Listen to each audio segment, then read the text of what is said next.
Okay. Influenced by the inadequacies of others and of oneself. One sees the need for improvement. The heart is open, but the will is weak.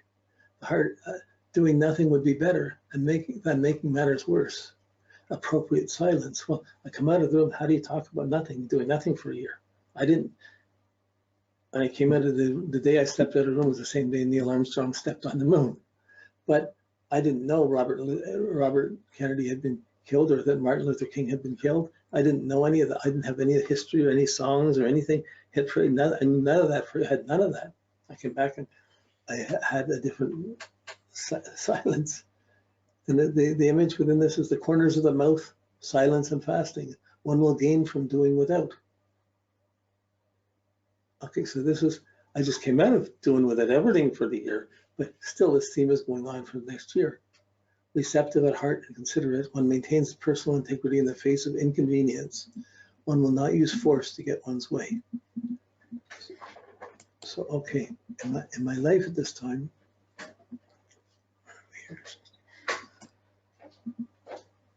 here we go. I came out of the solitude room. I visited Pondicherry Ashram. I met various saints around India for the first month, and then I went back into the room again for another 50 days, 50 to 60 days. And that was this point where doing nothing would be better and making matters worse. In the corners of the mouth, silence and fasting one will gain from doing with it. So I came out and I couldn't understand why things weren't going the way I wanted. I was expecting them to go. And so after coming out for a month and meeting different saints and people around India, I went back to the room. I went back in the room again, and I spent 50 to 60 days. And when I went into this room, the minute I went into this room, this gong went off and I started having visions and things. I didn't sleep for 50 days. And that's when the visions of astrology and music came in the last 50 days. And then within a month after that, I came out and came back to Canada. So I returned to India, returned to Montreal, stayed at my mom's for 1 month. I couldn't live in her world. And then I worked at Dawson College in Montreal for 6 months to pay off the airfare. And then as it gets to the end of this, so then by July, I had left it. I quit the job, and I was traveling out west to the West Coast one more time. Okay, so third trip, going out to the West Coast. Okay, but it was interesting because in this point, it was talking in this hexagram was talking about silence, corners about silence and fasting. One will gain from doing without. Well, it didn't happen in line. It didn't happen in the next line. When I came back, I did a significantly long fast. So we'll just go to the next one here.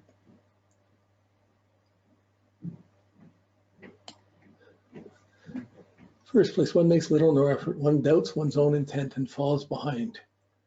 Yeah, I came back. I got the job. I paid off the job. I'm not staying there. I didn't know where, and I didn't know where. I realized I had to go back and just check out where San Francisco was, what was happening there. And it was an old world that died. It wasn't there anymore, but I still had experiences that took me back there.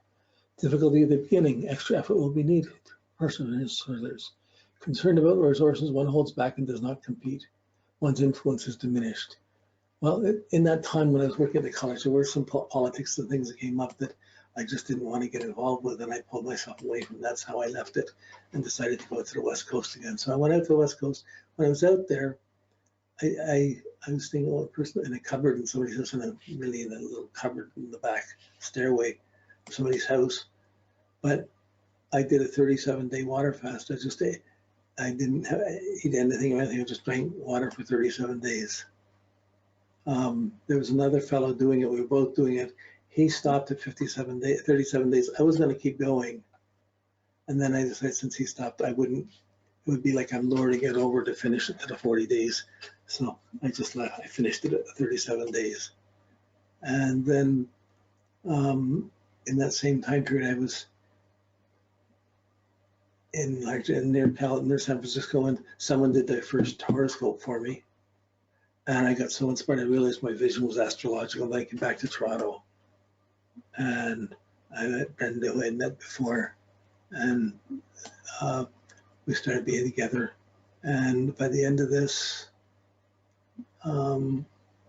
70, 71, June, yeah, so this point, and then at the end of this, I was really inspired, so I had the Astrology, so I started the IAO Research Center Library, June 9th, where it would be it ended up being a library worth about $3 million with all the different mystical books of the world in it, but this was the very beginnings of it.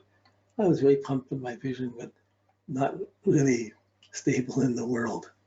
So this was these two hexagrams going through from the Sagittarian theme of traveling to getting control, trying to go within the discipline of Capricorn and the Pentan, and the hexagram lines going through. So it may not have made a big jump to you, but when we jump into the next level where there's a hexagram for each line, we'll start to see the themes coming out a little bit more. So if we go further, we go back up here. We'll just go down actually. These three lines, where the three lines were marked, there's three different hexagrams. You see on this right-hand side, you see hexagram 8, line 654321, hexagram 23, line 325, 654321, hexagram 2, and then hits the solstice point, and then it goes 24, line 1, 2, 3, 27, and 30, and 3. So you're going through a hexagram for each year, and each 2 months has a line of a hexagram. I think we'll work on this one where the two big aspects were, and going along in here. I want to get down to the phases. It's a little fast way of doing this, so I just have to keep going and go through it. So where we go.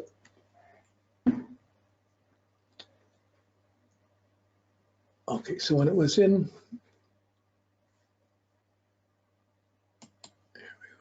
I have them all listed down here. So when we go back up to 65.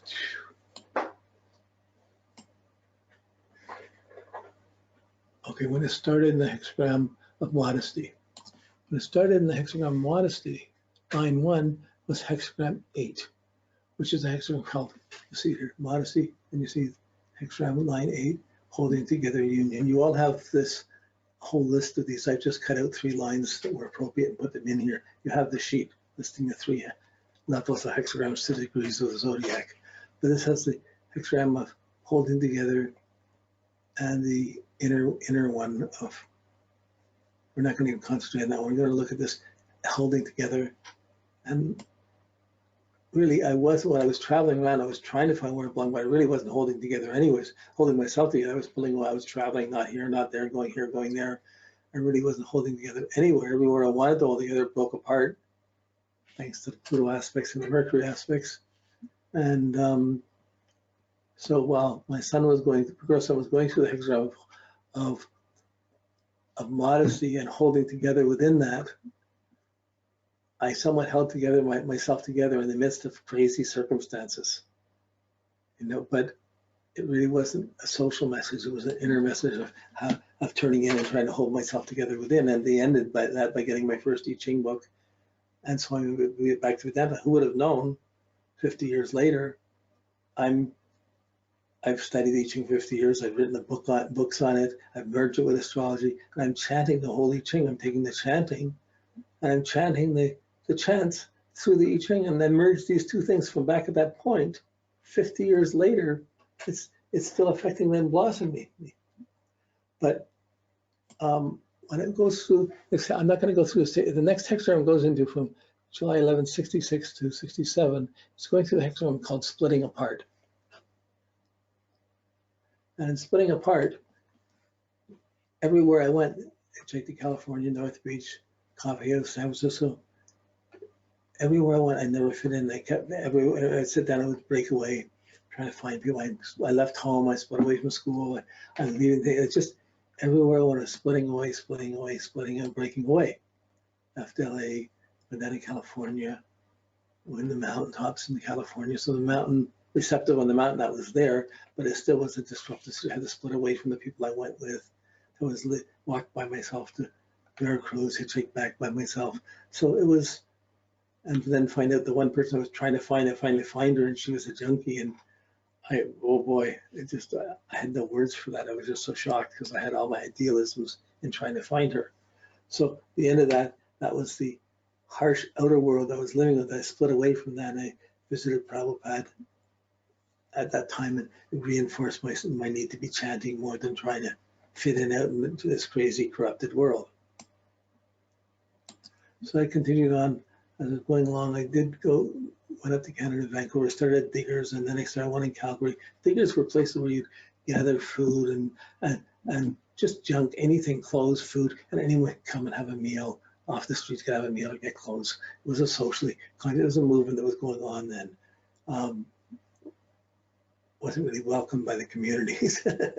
But anyways, by the time this phase ended, I'm back in Montreal. I'm working at the World's Fair, and I'm at home in Montreal in '67 after having all these crazy travels and loves, adventures, and it not fitting in. I'm splitting apart from that. I'm splitting apart from North America. So at this stage, I took a job at the World's Fair, and I'm starting to work on getting money to get to. I was trying to go to England then to see this Yogi Ramacharaka, but really end up going right through to India. So this we get down to line 1, the last phase. Sorry, where are we? Line 1. One makes little, no effort, does falls behind. Difficulties at the beginning, extra effort will be needed. Perseverance further is concerned about resources once influence is diminished. Yeah, so that whole area, I don't know if I overlapped this here anyway, so I just do it. But in any case, it finished this hexagram splitting apart. Then it went into the receptive 67. The end of that and going to India was in the receptive of feeling helpless and lost your own. Just the open mystical side of it, but also the most weakest, vulnerable time. I didn't belong anywhere. I'm not going to go through the line, but the hexagrams that was going through that time, the individual hexagrams,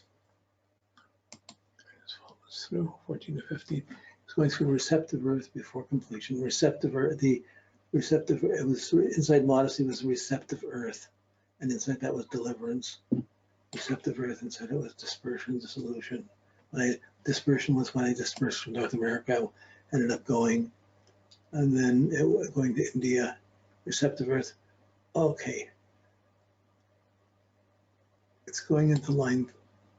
It's in line 3 still there. Okay. So it's still at the end of this line 3.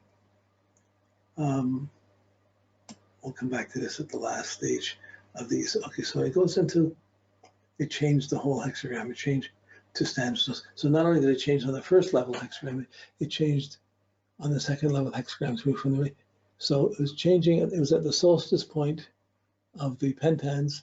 It was at the solstice, and it was at the equinox point of the subpentans. It was both really powerful points. And then it went into the hexagram 24, line 1. So hexagram 24 is return the turning point. So this is the turning point. And at this point, 68, this was the point where I went to southern India. I went into this room again. I went into the room. I spent the year. So this is the year I spent in the silence, in the solitude, through this whole year. And when it came out, it went into the next line. It went into line 2.